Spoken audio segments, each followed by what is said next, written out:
Ils sont sportifs, écrivains, experts ou encore artistes. Ils participent à la vie d'Antibes-Juan-les-Pins. Ils sont l'ADN de la cité, sa mémoire, ses visages, son énergie vitale. Bienvenue dans le podcast Acteurs d'Antibes-Juan-les-Pins. Sapeur-pompier professionnel, il est antibois de naissance et de cœur. Aujourd'hui, Rémi Ragnar met sa notoriété d'influenceur au service de la prévention. Il nous livre son histoire et nous alerte sur les dangers de la route.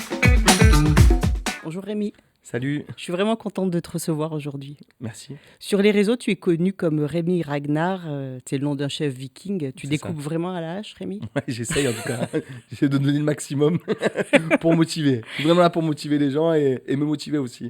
Dans la vie, tu es sapeur-pompier professionnel, C'est ça. influenceur avec combien de millions d'abonnés ? Vas-y, fais-nous Ouais, sourire. en tout, je dois avoir à peu près sur les différentes plateformes plus de 8 millions d'abonnés. D'accord, ok. Donc un petit peu. Tu es un gars multicasquette, Ouais, c'est ça. Ouais, j'essaie de. avec une énergie épatante. C'est gentil. Rémi, en fait, j'ai pensé à toi, je te le dis cash, Ouais. hein, parce qu'on voulait, en période d'été, les deux roues, on le sait, c'est une période compliquée, quelqu'un qui ait une voix qui porte auprès des jeunes pour leur dire ma fille. Ouais. C'est la exactement. période de tous les dangers. Ouais, c'est sûr. L'été, tu peux le voir. Hein, on passe de double, voire en triple nombre d'habitants qu'on peut avoir. Énormément de touristes viennent chez nous. À la plage, il fait chaud. Les jeunes, ils ont envie de se mettre en claquettes, ils ont envie de se mettre torse nu, ils ont envie d'attacher leur casque à l'arrache. Et nous, en tant que pompiers, c'est là où on fait les plus gros drames. Hein. Et pour parler de ce sujet-là avec toi, pour sensibiliser, en fait, tu cochais toutes les cases. D'abord, tu es anti-bois et tu es un fan de ta ville. Ouais. Ah oui, plus que tout. Tu es sapeur-pompier dans le sang, quoi. Ouais, C'est ouais. un truc que tu portes et puis tu communiques auprès des jeunes. Et tout de suite, tu m'as dit, oui, si c'est pour ça, oui, je viens. Exact. Malgré ton planning de ministre. Non, ouais, surtout maintenant avec les enfants, avec tout qui rentre en jeu. Mais forcément, parler prévention et parler sécurité routière, surtout sur les deux roues, moi qui ai eu un accident important il y a longtemps, avec plaisir. Au contraire, si ça peut faire de la prévention et si on peut toucher des jeunes qui réfléchissent, mais des jeunes ou des moins jeunes, j'ai envie de te dire, parce que ça peut arriver à tout le monde de dire bah, je suis à la plage, je mets pas mes baskets ou j'attache mal mon casque ou attends, monte, je te prends 2 minutes. Voilà, si on peut réussir à sauver une vie aujourd'hui ou en tout cas en faire le maximum, c'est quand même énorme. T'es OK pour qu'on revienne sur ton accident ? Bien sûr, ouais, pas de souci, moi tu peux parler de tous les sujets. Hein. On est en quelle année ? On est en 2021 ? Là, on est en. Non, Non, l'accident, 2011. 2011, pardon. Je rentre pompier 2011. pro, j'ai 23 ans, tout est beau, tout est bien, je suis dans mon sport, je suis coach sportif, je viens de finir ma licence en STAPS, je viens de rentrer pompier professionnel à Antibes, la ville où je suis né, où j'ai grandi, que je suis fier, que je porte dans le monde entier, comme la plus belle ville du monde. Et tout va bien, je finis ma garde, je rentre chez moi, je te raconte l'histoire, on est Ouais, d'accord, ouais, hein. s'il te plaît, s'il te plaît. Je rentre chez moi, tout va bien, et puis je rejoins mes collègues qui sont devenus mes amis pompiers à la plage. Je prends mon petit scooter, ok, ma moto, je vais direction la plage. Et là, j'ai un touriste qui, sur la RN7 pour aller direction Marineland, fait demi-tour. Donc, c'est une route qui est limitée à 70 km/h. Là, de suite, je sais pas ce qu'il fait. Il fait un demi-tour sur la route. Et Ligne blanche ? Ouais, ligne blanche, il coupe tout et il m'envoie sur Mars, comme s'il voulait me tuer. Comme si. Donc, il me reste des souvenirs de souvenirs. C'est atroce, hein, mais c'était vraiment comme si on voulait te mettre, comme si quelqu'un te visait, te tirait dessus, quoi. Vraiment cette sensation-là, donc inévitable. Je le percute, je tombe. Tu peux rien faire. Ah non, rien faire. Je me relève, je me revois encore enlever mon casque, ça sifflait dans ma tête. Je me récroule, je me réveille. J'ai des gens qui me mettent des petites claques. Je me rappelle de cette odeur du béton et du sang partout. Tu sais, moi, en tant que pompier, ce qui était atroce, c'est que euh, en plus, je sortais de ma formation, j'étais vraiment tout frais, tout, donc je savais ce qu'il fallait que je regarde et ce qu'il fallait, si c'était grave ou si c'était pas grave. Donc là, déjà, de voir une quantité de sang importante. Et surtout, je voyais pas où est-ce que je saignais, je savais qu'il y avait quelque chose de Tu grave. t'es fait un check-up, quoi. Direct. Le peu de force que j'avais, c'était pour me checker. J'ouvre ma jambe, je vois un truc comme ça dans ma jambe, mon os qui sort, je me dis, oh là là, ils vont m'amputer. Faites un garrot, je dis non, faites pas de garrot. Et là, je lève mon ventre et je vois mon ventre qui grossit, donc je comprends que je suis en train de faire une hémorragie interne. J'ai les pompiers qui arrivent, donc tous mes collègues, dont un plus que d'autres, parce que c'est quelqu'un avec qui je suis rentré pompier pro, donc j'ai fait ma formation initiale avec lui, on était vraiment comme ça, donc lui il me voit au sol, dans un état pas possible, je le vois dans ses yeux, là le chef qui était là sur place, à l'époque j'avais une petite chevalière, je la donne et je leur dis, mais dites à mes parents que je les aime, À cette époque, j'avais pas encore d'enfants. Les seules attaches que j'avais, c'était mon frère, ma soeur, mes parents, on va dire. Je pensais vraiment que j'allais mourir. Je donne ma bague, dites-leur que je les aime, que je suis désolé, que je les aime. Et boum, je tombe. Et là, c'est parti dans Tu, une bataille. tu perds conscience? Ouais, je tombe dans le coma un peu 48 heures. Je me réveille, je suis à l'hôpital. Je me rappelle ce que je te dis Et là. après, trou noir. Trou noir, j'ai des trucs plus enfin, on va dire Je sais ce que tu vas me dire. spirituels. Expérience de Ouais, mort expérience imminente. de mort. Voilà, j'ai vécu beaucoup de choses comme ça. Tu Où te je me voyais vois. au-dessus, je voyais des anges noirs, je voyais des trucs réels ou pas réels, je sais pas trop, mais en tout cas, j'ai eu beaucoup de flashs comme ça, et jusqu'à ce que je reprenne conscience et qu'on m'annonce des choses atroces. Comme quoi le sport elle est très compliqué, que j'étais dans un sale état, que ma jambe était en train de s'infecter, que j'avais fracture de plusieurs organes. Donc là, moi qui étais hyper actif, bien je me faisais laver tous les jours, donc je pouvais plus bouger, j'étais coincé dans mon corps. Donc on me tournait à droite pour me laver le dos, on me tournait à gauche pour me laver le face. Bref, je suis resté immobile pendant plusieurs mois dans un lit. J'ai dû rapprendre à faire mes besoins, rapprendre à plein de choses. Et, euh, et j'ai eu une bonne étoile, j'ai pu garder ma jambe, l'infection est partie. Il se passe quoi dans ta tête à ce moment-là, Rémi, quand les Ouah, médecins viennent te voir et qu'ils te disent, bon, catastrophique. c'est fini, Cette quoi. époque-là, j'ai 23 ans, pas d'enfants, moi qui voulais des enfants, qui voulais fonder une famille, pas d'enfants. J'ai dit, putain, je vais partir maintenant en laissant rien derrière moi. Euh, c'est quelque chose de dur parce que j'avais construit des années à être bien. Mon hobby, c'était le sport, mon plaisir, c'était le sport. Là, je me dis, tiens, je vais peut-être me retrouver en fauteuil, enfin, plein de choses. Et surtout, je me dis, tiens, je viens de monter pompier, j'ai trouvé enfin ma vocation, un métier qui me plaît, qui me donne cette envie, parce qu'au départ, moi, j'étais parti vraiment pour faire coach sportif. Donc, j'ai fait une licence en STAPS pour travailler là-dedans. Et finalement, c'est des copains en STAPS qui m'ont fait passer le concours de pompier, par hasard. Ah Je ouais. connaissais. Généralement, t'es pompier parce que t'as un papa ou quelqu'un Oui, de ta famille oui. pompier. Moi, j'ai personne de ma famille qui est pompier. Donc, c'est quelque chose que je connaissais pas. Je l'ai découvert avec des amis. Donc, j'ai passé un concours en externe que j'ai eu. Et quand je suis rentré à ma formation, ça a été une vraie révélation. Tu vois, vraiment quelque chose, je me suis dit, putain, mais ce métier, en fait, il est fait pour moi. Je veux faire pompier et je veux le faire dans ma ville, là où je suis né, là où j'ai. Enfin, vraiment. La fibre. Voilà, je me suis donné à fond et j'ai réussi à la fin de la formation à rentrer à Antibes dans ma ville. Et là, je perdais tout ça. Tout ce que j'avais construit pendant 23 ans, parce que 23 ans, on est encore un gosse, hein, s'effondrait. S'effondrait. Les docteurs, en plus, ils n'ont pas forcément les mots. Et puis nous, quand on n'est pas bien, on interprète les choses un peu différemment. Je le sais parce que je peux le voir. Et puis je l'ai vécu avec le temps, différemment sur d'autres trucs. Mais là, je perdais tout ce que j'avais. Donc, très, très compliqué. Il y a un moment où tu dis, je lâche tout. Non, non, non, non. Non, non. Après, j'ai eu la chance d'avoir mes parents, d'avoir mon frère, ma soeur, des amis proches, ma famille. Je suis vraiment très famille. Je crois vraiment en ce lien de famille et en cette force qu'il peut y avoir. Et ils m'ont relevé. Ils m'ont relevé, ils m'ont donné la force de ne pas lâcher. Mes grands-parents, ma grand-mère qui habite pas ici, qui habite dans l'est de la France, venait rester auprès de moi tous les jours. Enfin, j'ai eu une, je pouvais pas ne pas y croire et ne pas lâcher. J'ai toujours eu, voilà, et des moments donnés où bien sûr j'ai eu des coups de mou, bien sûr j'ai eu pleurer tout seul, essayer de lâcher comme je pouvais. Et petit à petit, il y a tout qui s'est remis ben, comme il Comment ça fallait, vient? Comment ça vient? par miracle. Vraiment? Non, je pense que le service hospitalier est bon. Chaque personne est différente. Mon corps qui était entraîné, mine de rien, qui était jeune et en bonne santé, a fait que ben, ça s'est bien remis, que j'ai bien cicatrisé, que tout s'est mis comme il fallait que ça se C'est mette. une force de vie quand même. Ouais, c'est une chance. Franchement, j'ai eu de la chance. Réellement, ouais, c'est une force de vie. Ouais. C'est, c'est devenu ma plus grande force jusqu'à présent. C'est quelque chose où bah, j'ai eu la chance de revenir. Donc comme quoi, même cette vidéo, elle peut servir aussi à toutes les personnes qui sont hospitalisées aujourd'hui, qui des fois ont du mal. C'est parce que le temps, en fait, ce qui est très dur, c'est que là, quand je te le raconte, ça va très vite. Pour moi, c'était une éternité. Pour moi, c'était une vie dans une vie.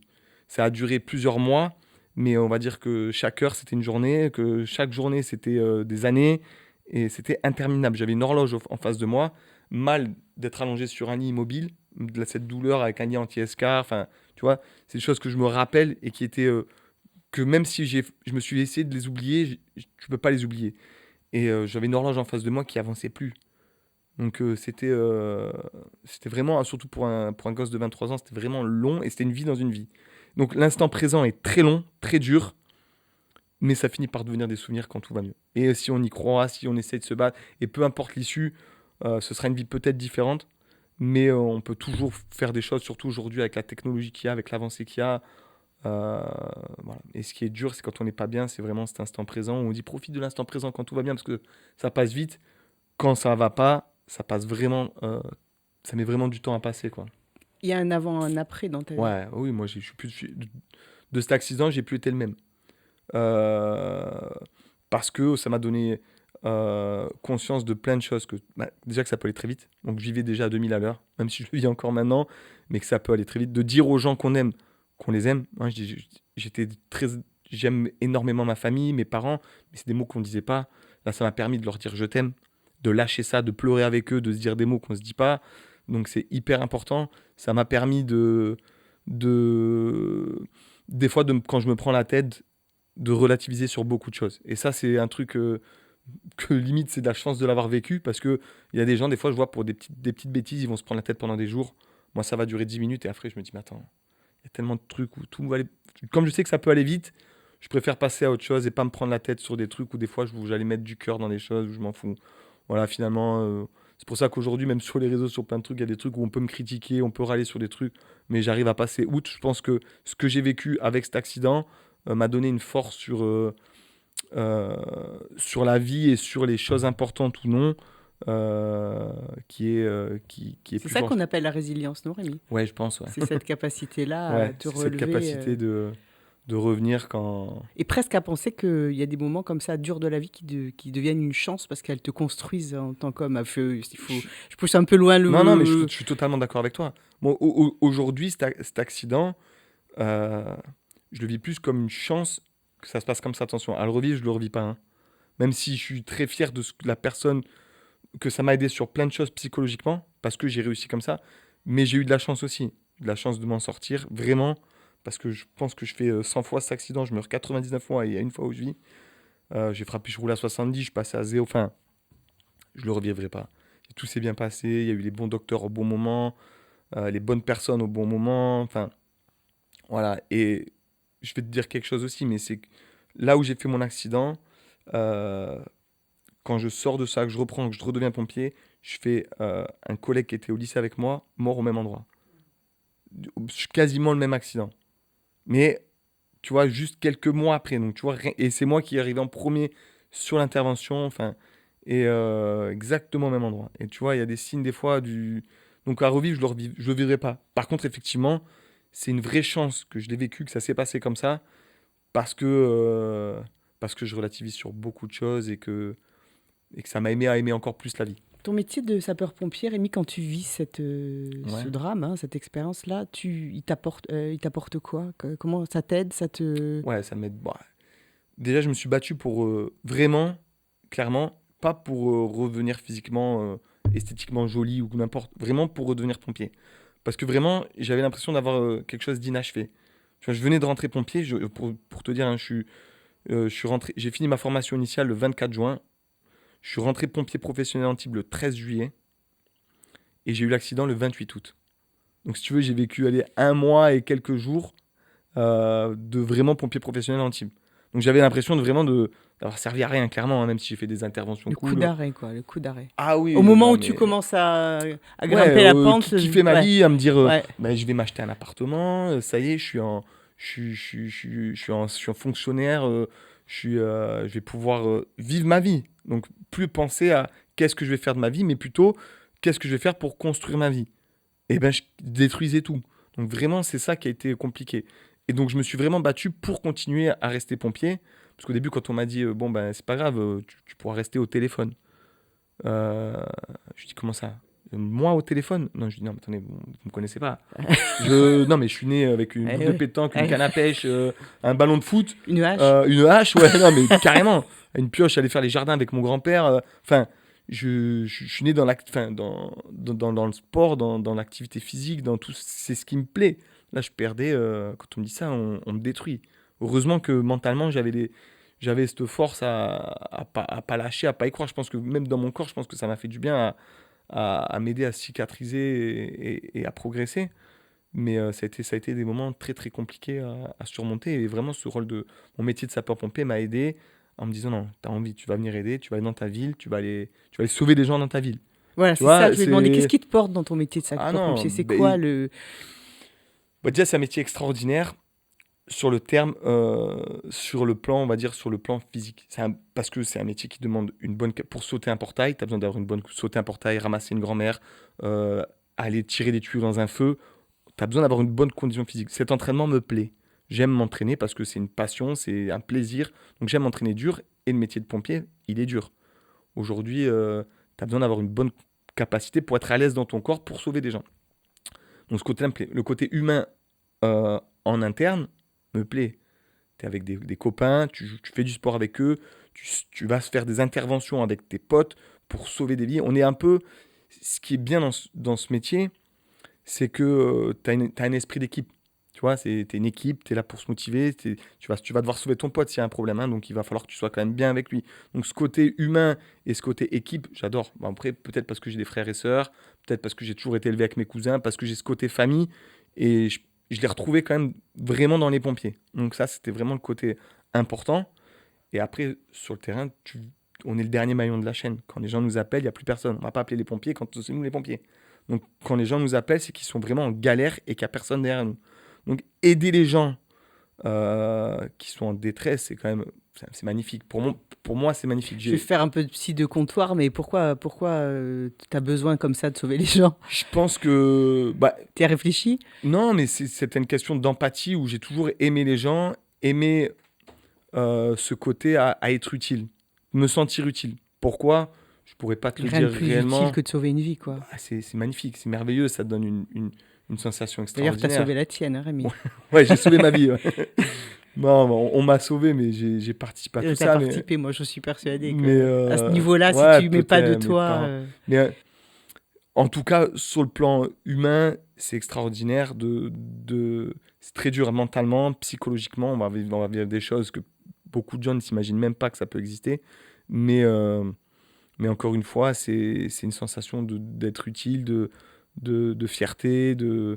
C'est, pour moi, c'est quelque chose de magnifique et c'est quelque chose qui compte vraiment et c'est quelque chose qui me plaît. C'est pour ça qu'aujourd'hui, je me verrais pas faire autre chose. En tout cas, j'arrive à faire autre chose avec les réseaux, avec le sport, avec tout ça, parce que c'est des trucs qui me plaisent et que finalement, tout ce que j'ai créé aujourd'hui vont bien ensemble.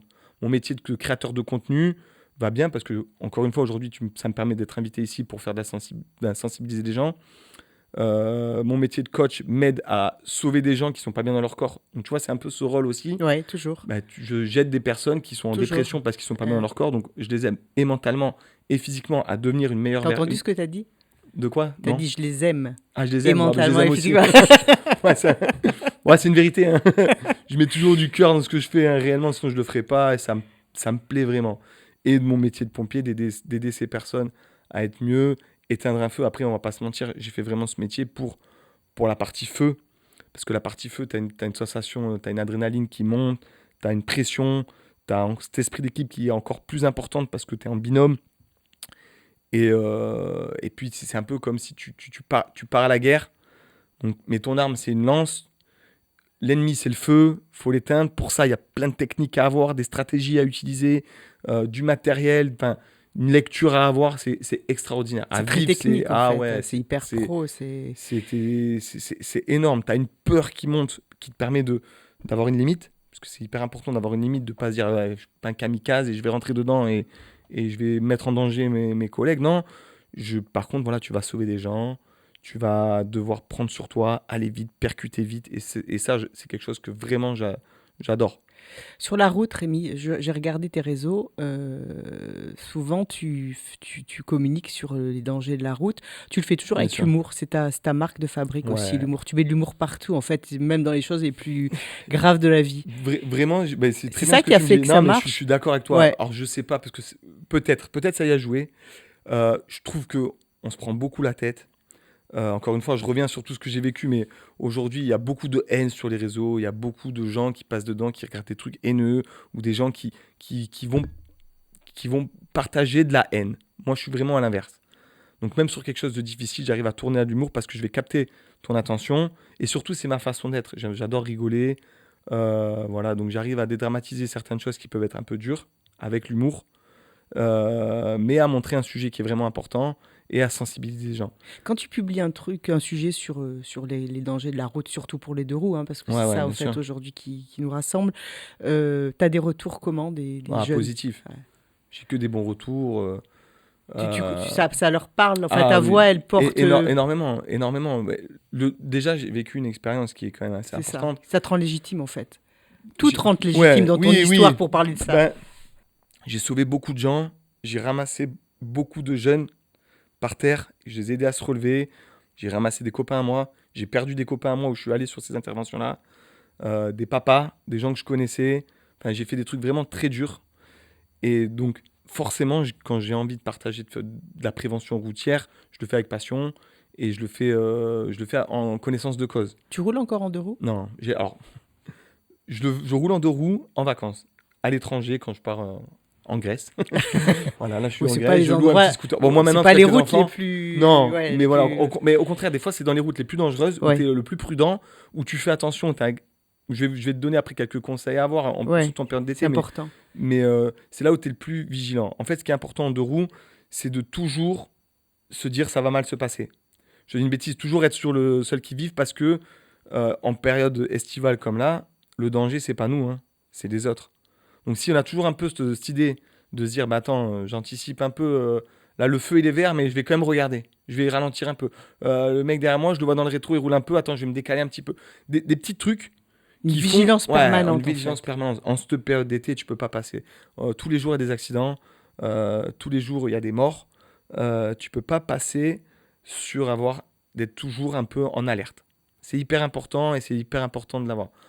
Après, je te passe pas l'alcool parce que c'est sûr qu'on est à la plage. Hein, les gens ils vont avoir tendance à avoir envie de se boire. Je bois un verre, deux verres.